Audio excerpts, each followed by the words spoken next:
Oke, kita akan bahas tentang materi medan magnet. Jadi, bab besarnya adalah medan magnet, tapi yang akan kita bahas pada pertemuan kali ini tentang induksi magnetik. Apa sih induksi magnetik? Itu artinya kuat medan magnet atau seberapa kuatnya magnet saat dialiri arus listrik. Itu induksi magnetik. Nah, sebelum kita masuk ke induksi magnetik, kita akan mengenai percobaan Ørsted. Kenapa? Karena awal dari adanya induksi magnetik itu adalah dari percobaan Ørsted.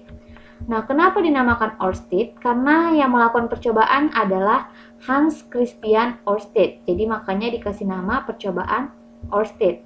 Jadi dia melakukan percobaan menggunakan kawat lurus. Sebelumnya ini tidak dialiri arus listrik ya. Jadi ini kompasnya masih normal-normal saja arahnya. Nah, dia mencoba mengaliri arus listrik dari selatan ke utara. Nah, kita lihat terjadinya penyimpangan pada jarum kompas. Apa yang kita lihat? Pada saat dari selatan kita masukkan arusnya, ternyata pada kutub selatan menjauhi ya. Dia menjauhi kutub selatannya. Sementara yang kutub utaranya ke kanan atau mendekati kutub selatan. Dicobanya lagi, gimana kalau arusnya itu dari utara ke selatan. Nah, ternyata kita lihat lagi, yang mendekati adalah yang selatan ya. Sementara yang utara dia menjauhi, dia akan mendekati ke kutub selatan ya. Jadi ini kita anggap arus dari selatan adalah kutub selatan, arus dari utara adalah kutub utara atau medan atau magnet utara, magnet selatan atau magnet U dan magnet S ya. Nah, dari kedua percobaan ini dapat disimpulkan bahwa apabila arus itu dialiri dari selatan ke utara ya, maka yang akan mendekati kutub selatan adalah yang kompas utara, sementara yang kompas selatan akan mendekati utara. Nah, sebaliknya, kalau dari utara ke selatan yang akan mendekati kutub utara adalah kompas yang jarum selatannya akan mendekati, sementara yang utaranya akan mendekati si selatan. Oke? Nah, dari percobaan itu timbullah ada namanya flux magnetik atau garis-garis gaya magnet ya. Apabila kita letakkan magnet U dan magnet S dan kita sejajarkan semua, ada 10 magnet ya dari atas sampai bawah. Nah, inilah pola yang akan terjadi ya. Pola yang akan terjadi di mana untuk kutub utara garis magnetnya itu keluar ya. Dia keluar atau menjauhi. Sementara kalau kutub selatan dia masuk ya atau menuju ke kutubnya. Jadi kalau kita gabungkan kutub utara dan selatan, dia akan saling tarik-menarik. Oke? Dari percobaan Ørsted tadi, kalau kita buat lagi susunannya, ya, susunan untuk kompasnya, nah akan menjadi seperti ini. Nah, ini arus ya ke atas. Terus yang putar-putar ini adalah arah medan magnetnya ya. Arah medan magnetnya itu searah jarum jam dari kanan ke kiri ya. Nih kalau kita lihat kan dari ini kanan nih. Nih, dari sini ya. Nah. Jadi kalau misalnya jarum kompas tadi kita susun banyak-banyak, nah akan terlihat keadaannya seperti ini. Ini arus yang dari utara ke selatan, dari selatan ke utara, ya arahnya ke atas, dan medan magnetnya akan dari titik P ke luar atau dari sisi kanan ke kiri. Ya, dari sisi kanan ke kiri. Ini kan sisi kanan nih. Dia akan ke kiri. Ada kaidah tangan kanan itu didapat dari uji coba percobaan Ørsted tadi ya. Jadi dia melambangkan untuk arah arus itu adalah jempol, dan arah medan magnet itu adalah 4 jari lainnya. Oke, jadi untuk pahamnya, baiklah kita akan masuk ke gambar selanjutnya. Nah, ini contohnya, misalnya ada kawat nih, dialiri arus listrik ke bawah atau dari utara ke selatan, ya. Nah, di sini ada titik. Medan magnet ini ditentukan menggunakan kaidah tangan kanan, ya. Dari percobaan Ørsted tadi, jari jempol sebagai arus, 4 lainnya sebagai arah medan magnetnya. Jadi ini ke bawah, berarti taruh jempolnya di bawah.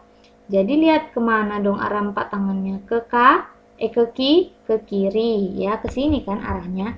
Ini jempol ke sini, berarti 4 tangannya ke sini kan. Nah, sementara bidangnya di kanan. Jadi gimana arah medan magnetnya? Jadi arah medan magnetnya itu adalah keluar dari bidang. Kenapa keluar? Bidangnya di kanan, medan magnetnya letaknya di kiri, sehingga arah medan magnetnya itu adalah keluar bidang atau menuju pembaca. Oke. Nah, kalau misalnya yang ini dari utara ke selatan juga, tapi titiknya kita taruh di kiri, gimana Bu? Nah, seperti yang tadi, taruh jempol arah ke bawah, jadi 4 jarinya kemana arahnya? Ke kanan, berarti dia masuk ke bidang, ya. Ke bidang siapa? Anggaplah ini bidang A, ya. Jadi arah medan magnetnya itu menyentuh bidang A atau masuk ke bidang A, dan ini dinamakan adalah titik cross, ya. Kalau cross ini menandakan kalau dia arah medannya itu masuk ke bidang, ya. Sekarang kalau misalnya dialiri arus listrik dari kiri ke kanan, terus disuruh kita melihat arah medan magnet di titik ini atau titik C, kemana arahnya. Oke, tetapkan jempol ke kanan. Oke, jempol ke kanan. Terus, kemanakah arah medan magnetnya? Ternyata yang menghadap kita itu siapa? Yang menghadap kita telapak tangan. Telapak tangan kita itu kalau dia mengarahnya ke kita, berarti kita pembacanya, ya. Berarti kalau telapak tangan masuk atau menuju pembaca, jadi kalau telapak tangannya itu menuju pembaca, arah medan magnetnya itu adalah keluar dari bidang. Berarti yang C ini adalah titik dot, ya, atau keluar bidang. Jadi dia itu berkebalikan. Kalau misalnya kalian patokannya pembaca, kalau misalnya dia dot, berarti kan dot ini keluar. Ya, kalau dia keluar bidang, berarti dia menuju pembaca. Kalau dia masuk bidang, berarti dia menjauhi pembaca. Jadi biar enak, kalian patokannya telapak tangan aja. Kalau telapak tangannya nyentuh bidangnya, berarti dia masuk bidang. Tapi kalau telapak tangannya itu nggak nyentuh bidang, atau telapak tangannya membelakangi bidang, itu berarti arah medan magnetnya itu keluar dari bidang. Contohnya kayak ini tadi. Kan kita arahnya ke kanan, oke. Terus telapak tangannya kemana? Telapak tangannya membelakangi kan? Nah, karena dia membelakangi, maka dia keluar bidang dan menuju pembaca. Oke? Kelas. Nah, ini kalau titiknya di bawah, ya, kita akan mencek arah medan magnet di titik F ini misalnya. Kemana? Sama, ya. Ini kita taruh ke kanan, ya, ke kanan. Terus kita tutup ke bawah. Ngatup nggak dia? Ngatup kan? Berarti kan arah telapaknya kalau kita tutup kan mengarah ke bawah, ya. Berarti ini titiknya adalah dot, ya. Dia menjauhi pembaca tapi masuk di bidang. Kalau yang ini tadi, ya, dia ke kanan, terus kalau dikatup, katupnya kemana? Ke bawah kan, sementara dia di atas. Jadi bisa bedakan ya, kenapa ini masuk, ini keluar, kenapa ini keluar, ini masuk. Semoga saja paham ya nak ya. Oke, nah percobaan Oersted tadi hanya menentukan arah medannya saja, tidak menghitung kuat medan magnetnya, maka muncullah hukum Biot-Savart ini, ya. Biot-Savart sama hukum Ampere. Nah, hukum Biot-Savart ini untuk dua benda, yaitu kawat lurus berarus dan kawat melingkar berarus. Ampere untuk magnet toroida dan selenoida. Nah, ini akan kita bahas kenapa bagaimana cara kerja bel listrik. Nah, ini hukum Biot-Savart tadi. Nah, jadi si Biot-Savart ini melakukan perhitungan ya. Misalnya kan kawat tadi nih ada arus. Ya, ini kawat, ini arusnya, kawatnya panjang nih. Nah, kita mau disuruh nih berapa menghitung kuat medan magnet di titik ini. Nah, jadi dia menggunakan persamaan dB. dB ini turunan ya. K dikali I, dl ini turunan dari panjang sin alfa. Alfa ini adalah sudut antara kawat dengan arusnya ya. Nah, dimana K itu adalah mu0 per 4 V. Sehingga kalau kita gantikannya mu0 per 4 V I dl sin alfa per R kuadrat, dimana I itu kuat arus, D ini dl ya. dl ini elemen panjangnya, alfa sudut antara arus dengan garis penghubung kawat, dB-nya induksi magnetik di titik P, mu0 itu ketetapannya, dan R itu jarak dari titik ke kawat ya. Nah, jadi hukum Biot-Savart inilah yang dipakai untuk nanti menentukan berapa kuat medan magnet di sekitar kawat melingkar dan kawat lurus berarus ya. Nah, kita masuk ke kawat lurus berarus dulu. Misalnya ini ada kawat dialiri arus, kita anggap ini kawatnya kawat pendek ya. Nah, kita disuruh tentukan kuat medan magnet di titik P ini. Dengan menggunakan turunan dari hukum Biot-Savart tadi, kita dapat menentukan induksi magnetnya pada kawat pendek adalah B sama dengan mu0 I per 4 VA cos alfa cos beta. Mana Bu? Nih alfanya. Ini tetanya. Ini psi-nya ya. Bukan pesing ya, psi bacaannya ya.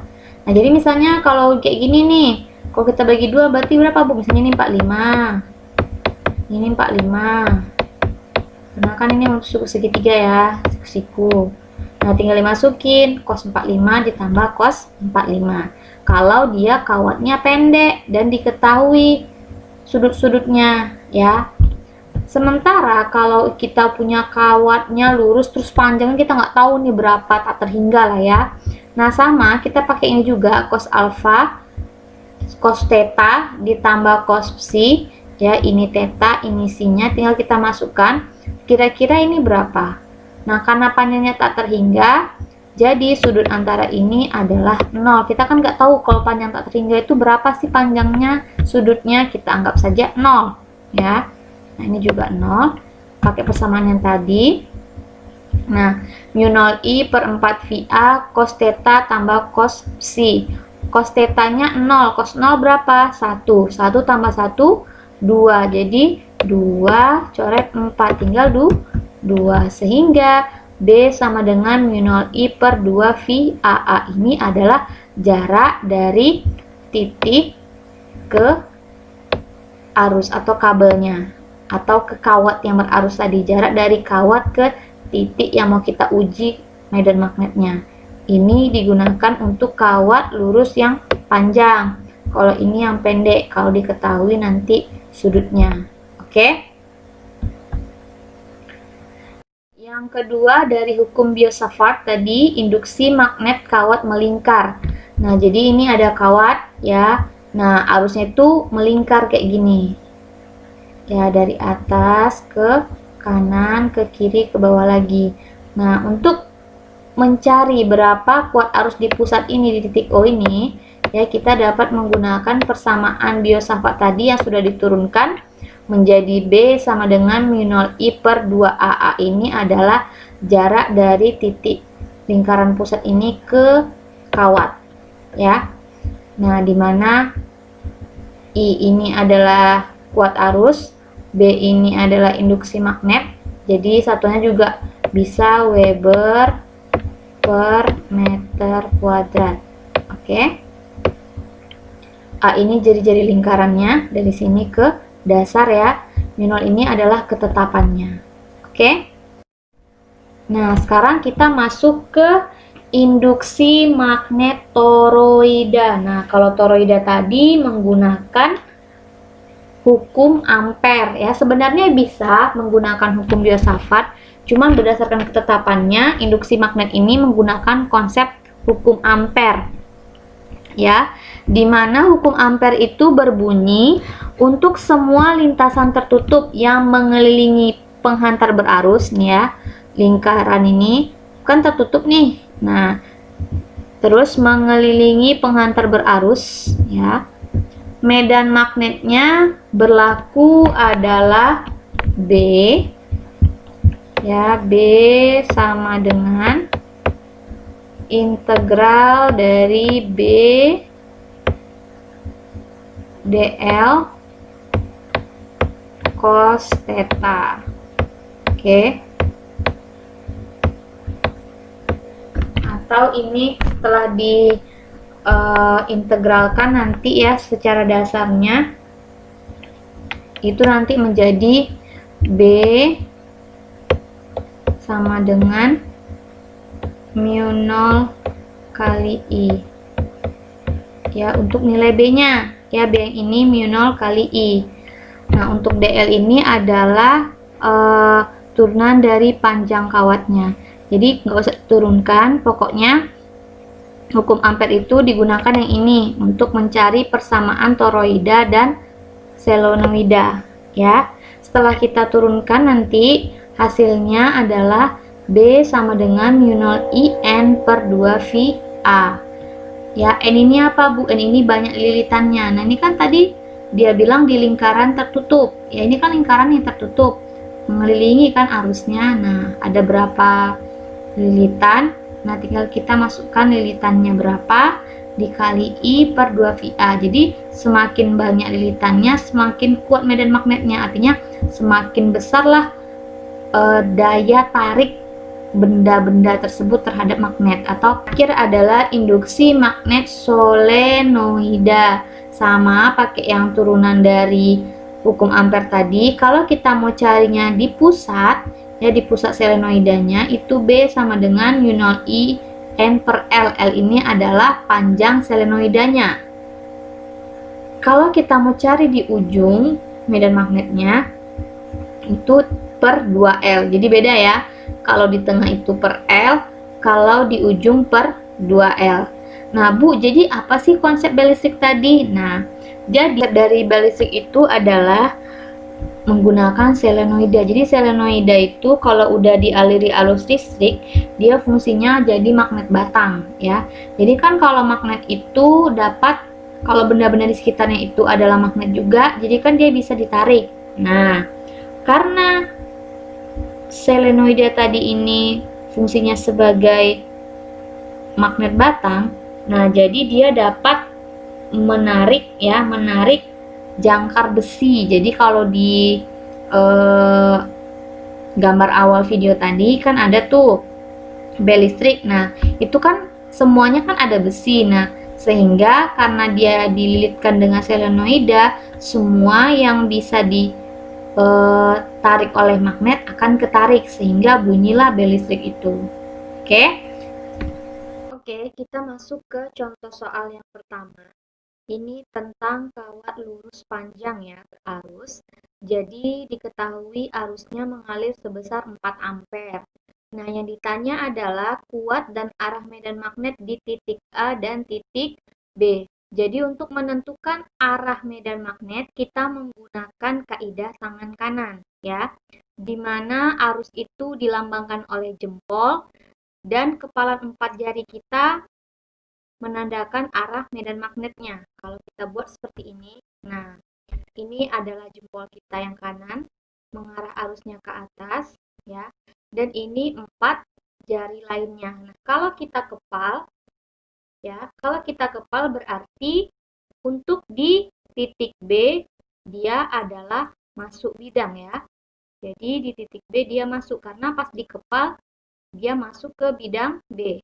Sementara untuk A, dia adalah dot, ya, atau arahnya keluar dari bidang. Kenapa?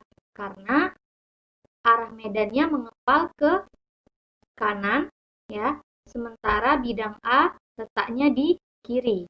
Oke, jadi yang B karena arahnya 4 jari di kepal itu ke kanan, maka dia masuk ke bidang B atau cross. Sementara karena arah medannya ke kanan, letak A itu di kiri, dia keluar bidang sehingga dot, ya. Jadi ingat, kalau yang B masuk ke dalam bidang, kalau A keluar bidang. Sekarang kita akan mencari kuat medan magnetnya.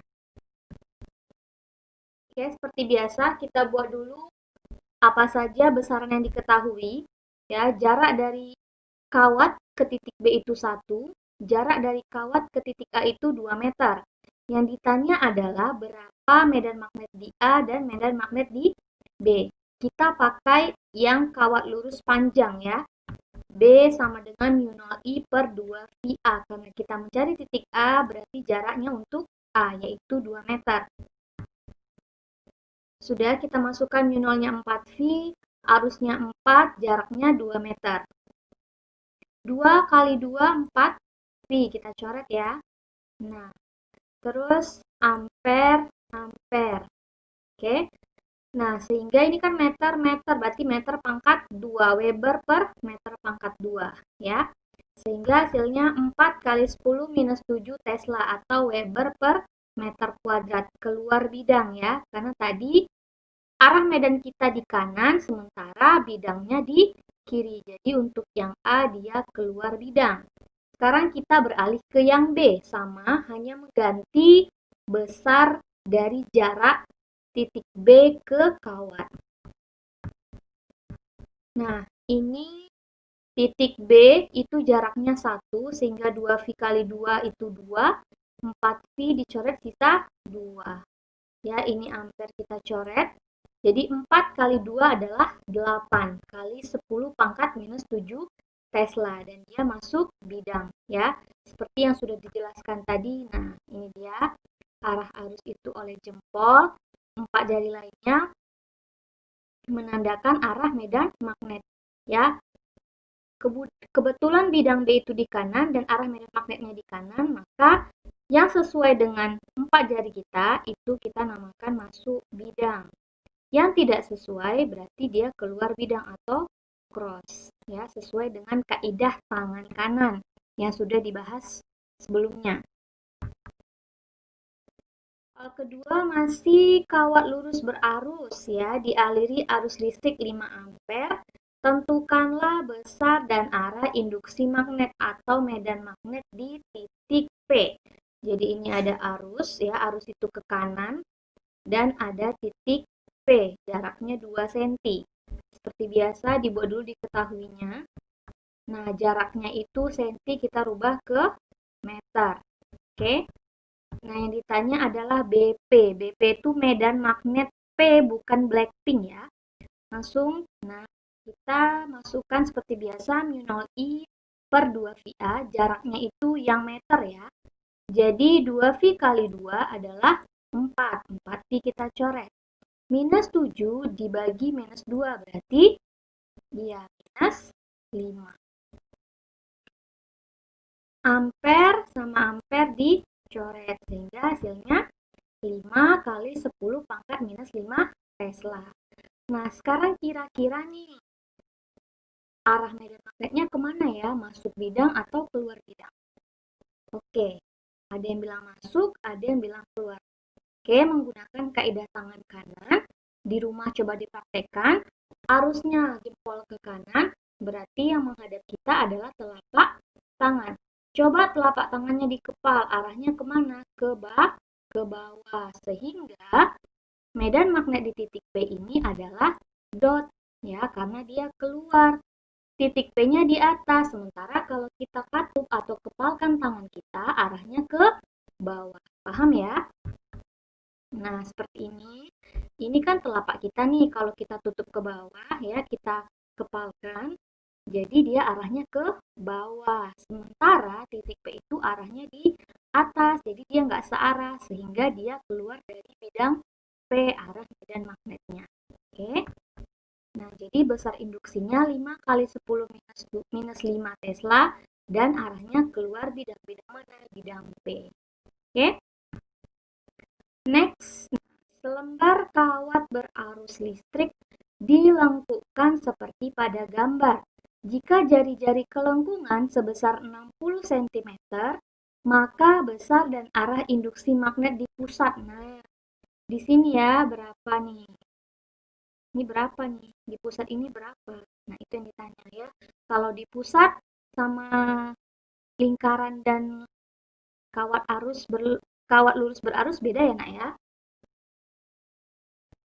Oke, kita bikin dulu diketahuinya. Nah, yang senti rubah ke satuan SI dulu menjadi meter. Oke, yang ditanya Blackpink lagi, atau induksi magnet pada titik P, atau di pusat kelengkungannya. Ya. Nah, kita pakai kawat melingkar. Jadi B sama dengan mu0I per 2AP. AP ini artinya jarak dari pusat kelengkungan terhadap I-nya. Ini kan I-nya mengalir juga ke sini ya. Ini juga I-nya 3 ampere.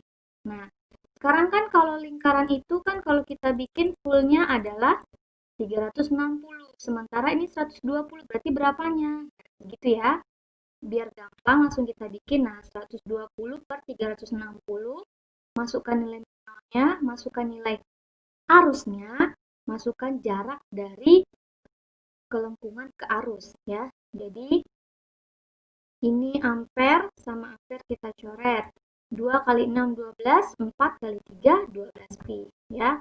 120 bagi 120 1, 360 bagi 120 hasilnya 3. Nah, karena sama-sama 12, kita coret. Minus 7 bagi minus 1, berarti minus 6. Oke. Nah, ini meter per meter, berarti meter pangkat 2 ya. Weber per meter pangkat 2 itu sama dengan Tesla. Sehingga nilai medan magnetnya atau induksinya adalah sepertiga V dikali 10 pangkat minus 6 Tesla. Sekarang kira-kira kemana nih arah medan magnetnya? Oke, masuk. Nah, sekarang seperti biasa, arah jempolnya ke kanan. Berarti yang menghadap kita adalah telapak tangan kan? Sekarang coba kepalkan telapak tangannya. Kemana perginya? Ke bawah. Nah, sekarang kalau di sini ke bawah juga nggak? Oh iya, ternyata pas dikepalkan arahnya ke bawah. Sementara titik P ini di mana letaknya? Di bawah. Sehingga dia menyentuh bidang P. Artinya dia masuk ke bidang. Jadi yang ini adalah cross. Ya.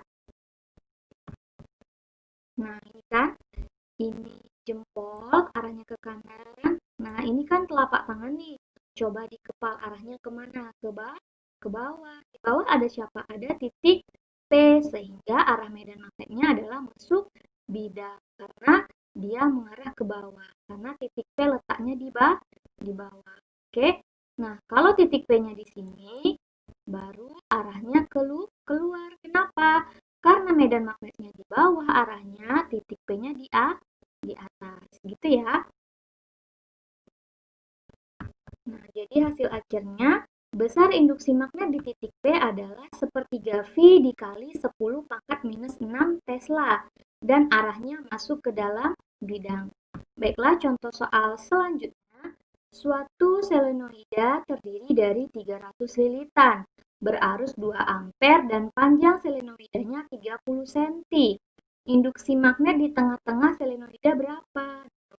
Ini selenoida ya yang digunakan pada bel listrik. Oke, buat dulu yang diketahui.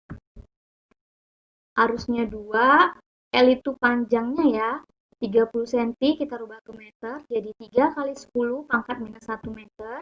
mu 0 seperti biasa ketetapan dan jumlah lilitannya 300 lilitan. Yang ditanya adalah medan magnet di tengah-tengahnya, ya. Jadi seperti biasa kita gunakan medan magnet yang hukum ampere ya, kalau solenoida yang sudah Ibu jelaskan di video sebelumnya, sebelum contoh soal. Jadi kita langsung masukkan semua angka yang diketahui. Nah, jadi kita lihat di sini mana yang bisa dicoret. Nah, ini kan pangkat 10 pangkat 2. Ini 10 pangkat minus 7. Berarti minus berapa? Minus 5. Ini ampere, ini ampere. Oke. Ini 3, coret.